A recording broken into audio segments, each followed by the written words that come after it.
Bom dia, estamos começando mais um programa Médico da Família.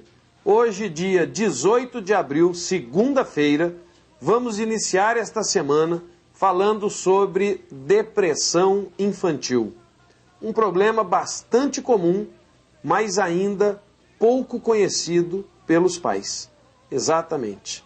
Muita gente acha que a depressão só dá na idade adulta, só na terceira idade, e muitas vezes o problema pode estar dentro da nossa casa. Portanto, o programa de hoje é muito bom. Os abraços de hoje vão para a Onizênia de Lima, lá do bairro Buriti, ela que nos assiste todos os dias. Um beijo no seu coração. Também para a aniversariante do dia, a Stephanie Franciele Melo, que é funcionária lá da Câmara Municipal. Ela fica na Xerox e também fica lá com a dona Beth, a nossa diretora-geral.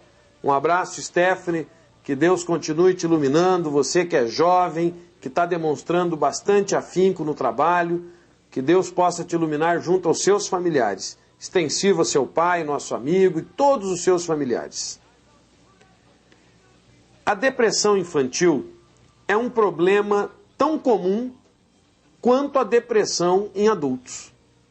A vida moderna, a ausência dos pais que se ocupam mais com o trabalho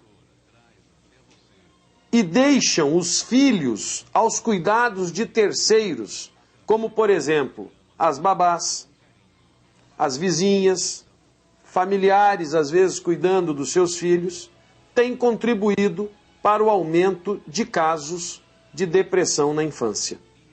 Trata-se de um transtorno do humor capaz de comprometer o desenvolvimento da criança e interferir no seu processo de maturidade psicológica e também social. Atinge cada 10 crianças, uma é atingida pelo problema de depressão. Mas apesar desse alto índice, a maioria dos pais ainda desconhecem esta doença. E tenho certeza que você em casa deve estar pensando, nossa, mas se é tão comum, em cada 10, um tem a depressão infantil, por que a gente não fica sabendo? Por isso o programa Médico da Família está hoje fazendo com que esse programa venha à tona, levando informações a todos vocês. Estamos aqui com a nossa amiga, já amiga de vocês, ela que é figurinha carimbada aqui nossa, psicóloga, Maria Helena Quilião. Bom dia, Maria Helena. Bom dia, Dr. Paulo. Maria Helena, você já é assíduo aqui do programa, até porque esse tema, como os outros que você já tratou aqui com a gente, ele é muito latente. Por que a gente ainda não sabe tanto sobre a depressão infantil? Muitos pais desconhecem, médicos, educadores. Explica pra gente primeiro o que vem a ser depressão infantil. Bom, como o senhor já mencionou, a depressão infantil é um transtorno de humor que afeta principalmente o aspecto psicológico e social da criança e do adolescente. Mas há uma resistência dos pais e professores em muitas vezes admitir que o seu filho, ou que o seu aluno está com esse transtorno. Porque esse transtorno é muito sério, os sintomas e as consequências são muito graves, mas ainda se há aquela, na verdade é uma cultura errada, que criança e adolescente não tem preocupação, então não tem sofrimento, é uma fase de alegria. Isso hoje em dia não é realidade. Então, atualmente, os índices crescem cada vez mais de crianças e adolescentes que sofrem desse transtorno, que é muito grave e muitas vezes a família não sabe que seu pequeno está tendo esse problema. Você também acredita que essa desinformação, essa falta de informação por parte dos pais, dos educadores, por parte de muitos médicos, contribui para o aumento desses índices de depressão infantil? Sem dúvida, porque como a depressão infantil se manifesta diferente da depressão em adultos, então as crianças e os adolescentes muitas vezes não são levados em conta. A família fala, não, está fazendo isso para chamar atenção, os próprios professores não sabem lidar com os problemas, dificuldades da criança, acaba que não investiga o aspecto emocional né, que é que a criança simplesmente produz em sala de aula, despreza o aspecto emocional e muitas vezes essa criança se vê sozinha numa situação desesperadora como é a depressão. Na criança, como é que são esses sinais e sintomas? Varia um pouquinho, né? Muitas crianças apresentam esses sintomas que o senhor citou, que são os denominados sintomas clássicos, né? Então, algumas crianças apresentam sim esse sintoma de tristeza, o choro compulsivo, né? Um desestímulo, não quer estudar, não quer brincar, não quer sair de casa. Mas uma população muito maior de crianças e principalmente adolescentes, eles apresentam agressividade, rebeldia, né, muita ansiedade, muita agitação, e isso também a família deve se atentar, a escola deve se atentar, porque podemos estar diante de um caso de depressão. Quais seriam os principais fatores desencadeantes da depressão infantil? Doutor Paulo, né, como o senhor já citou anteriormente, tem muitos aspectos, né, que devem ser levados em conta. A depressão infantil pode ser causada tanto por aspectos neurológicos, né, problemas realmente nos neurônios, né, nas questões genéticas e os aspectos psicológicos. Dentre os aspectos psicológicos, devemos citar a separação dos pais, causa um alto índice de depressão em crianças e em adolescentes também. A questão do excesso de atividades, né, muitas vezes os pais, por desejo de ajudar essa criança ou esse adolescente, acabam transformando seus filhos em mini executivos, né? Então tem muitas atividades, acaba saindo, tendo coisas para fazer todos os dias, e isso pode levar a criança a se deprimir, porque não tem momento de prazer, não tem momento de brincadeira, né? Há também a possibilidade dessa criança desenvolver depressão devido à morte ou doença de um parente próximo. E outra questão muito importante que cada vez mais sai nas pesquisas: as crianças que sofrem algum tipo de violência desenvolvem a depressão. Crianças e adolescentes. Então, crianças que sofreram abuso sexual, crianças que sofreram abuso físico e também abusos no setor da escola. O bullying, como a população já deve saber, que nós já fizemos um programa anterior. Então, o bullying também pode desenvolver uma depressão nessa criança. Se seu filho está deprimido, se seu aluno está mais retraído, verifique se não é em decorrência do bullying que ele está sofrendo. Então, o bullying desenvolve, sim, a depressão infantil, tanto em crianças quanto em adolescentes. Como que é feito o diagnóstico de depressão infantil? A depressão infantil deve ser feito o diagnóstico através dos sintomas que essa criança, esse adolescente teimam em trazer repetitivamente para os pais. Então, muitas vezes os pais pensam, não, está querendo chamar a atenção.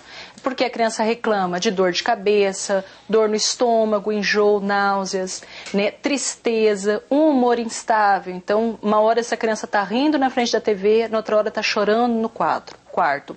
Então, alguns sintomas denunciam muito claramente esse transtorno e é imprescindível que esse diagnóstico seja feito por profissionais da área de saúde.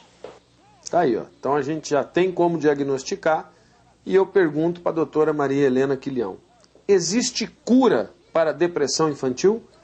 Essa resposta a senhora vai nos dar logo após os nossos comerciais. É rapidinho, já já voltamos.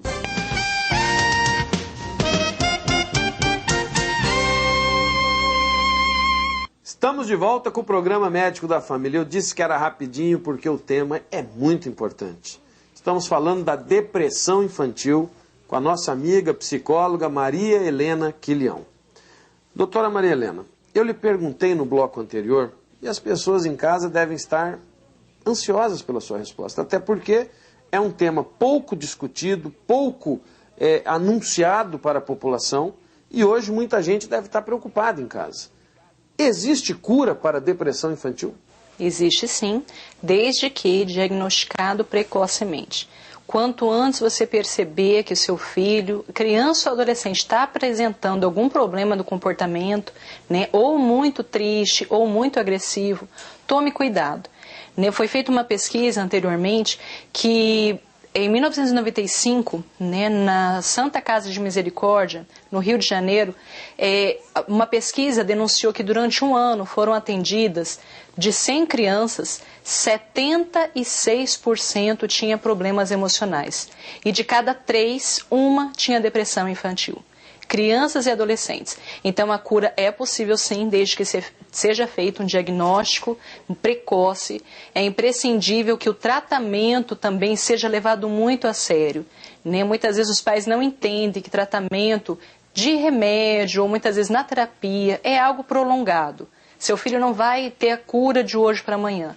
É algo que leva tempo, né? Muitas vezes a criança não fala, mas ela demonstra um sofrimento psíquico, inclusive, doutor Paulo, com comportamentos, muitas vezes de comer muito ou comer muito pouco. Então, em virtude de uma depressão, seu filho, sua filha pode sim desenvolver uma obesidade, uma anorexia, um quadro de bulimia, né? Então, temos que estar verificando isso quanto antes. Eu volto a dizer, a cura é possível desde que seja feito um diagnóstico precoce, porque as taxas, né, a porcentagem de suicídio devido a um quadro de depressão em crianças e adolescentes é muito frequente. Vocês estão vendo como é importante diagnosticar logo no início para poder obter a cura. Fizemos o diagnóstico, é depressão infantil. Como que é feito esse tratamento? É equipe multidisciplinar? É só medicamento? É terapia? Como que é feito, Maria Helena?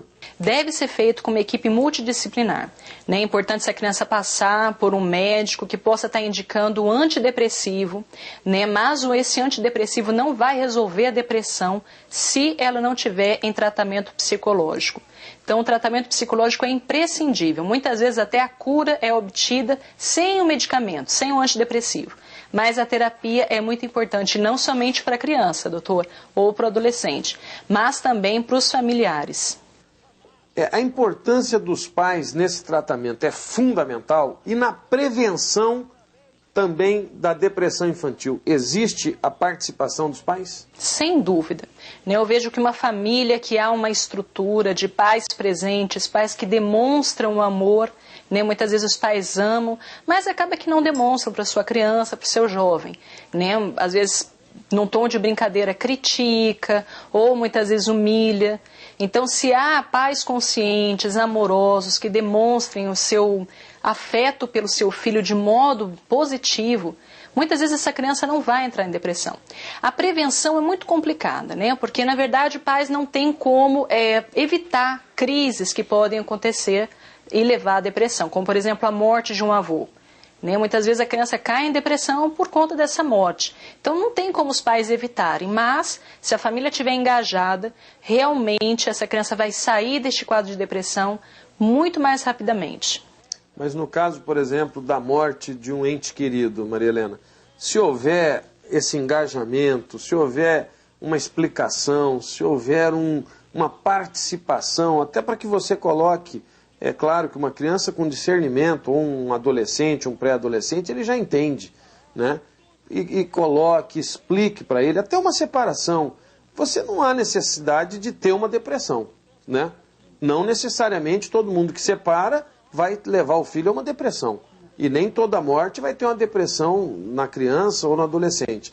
Eu acho que se houver uma conscientização daquele momento difícil que está passando, eu acho que todo mundo engajado, a gente consegue obter sucesso. Eu vou tirar esse exemplo de mim.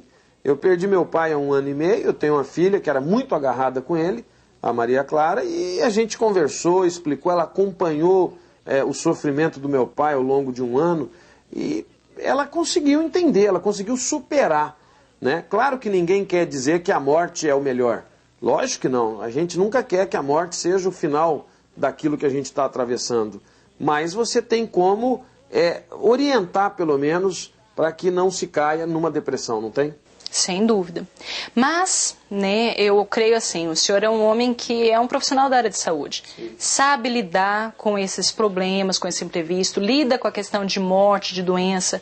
Mas imagine, né, um leigo que muitas vezes ele mesmo não aceita a morte desse pai, dessa mãe. Como que vai passar para a criança essa aceitação da morte do avô? Não, sim, mas aí, Maria Helena, que eu digo para você, é importante a ajuda de um profissional. No meu caso, eu sou o profissional, né? Mas, por exemplo, se há uma perda repentina e essa família busca um aconselhamento de uma profissional psicóloga, por exemplo, você está fazendo uma prevenção da depressão naquela família, naquela casa, não é assim? Exatamente.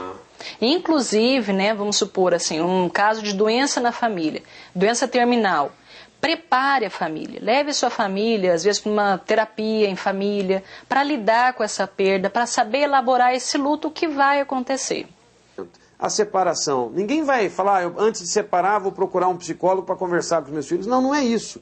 É que se houver um caso abrupto, você tem que buscar o aconselhamento até para evitar uma sequela disso tudo. É assim? Exatamente assim.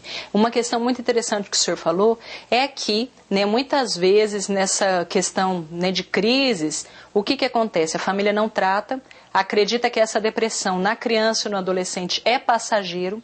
Aí lá na frente, na adolescência, esse jovem vai apresentar muitas vezes comportamentos promíscuos, condutas agressivas, uso de drogas e até mesmo homicídios e suicídios. Então devemos estar realmente, como o senhor falou, agindo de modo preventivo para evitar problemas maiores posteriormente. Então, essas alterações comportamentais são reflexos de uma depressão ou de um processo agudo lá atrás? Lá atrás. Olha aí. Então vocês veem a gravidade. Por isso é importante essas dicas que a doutora Maria Helena trouxe hoje para a gente, para evitarmos problemas futuros. Maria Helena, eu quero agradecer mais uma vez a sua presença, você que já ela é sócia já do Programa Médico da Família, e dizer que é muito bom ter essas informações para o crescimento de toda a população do Mato Grosso do Sul. O programa está sempre à sua disposição. Obrigada. E você que ainda tem dúvidas sobre este assunto ou outros relacionados na área da saúde, críticas, sugestões, denúncias, anote aí os nossos endereços. O nosso e-mail, medicodafamilia@hotmail.com. Se preferir enviar uma carta, escreva para Rua Independência 260, Vila Santa Luísa, o CEP 79005-260. O nosso compromisso é de fé e saúde. No próximo programa vamos falar sobre alcoolismo na adolescência. Infelizmente, muitos jovens estão se tornando dependentes da bebida alcoólica. Vou deixar uma reflexão para todos vocês no dia de hoje. É uma coisa assim que me marcou muito, de uma pessoa especial, que é a Vilma Lúcia Freire Hor, que diz assim: se alguém lhe disser que nada tem importância, não se preocupe, ele não sabe o que é importante. O mais importante já está presente, é você. Seja feliz. Boa tarde, fiquem com Deus e até amanhã.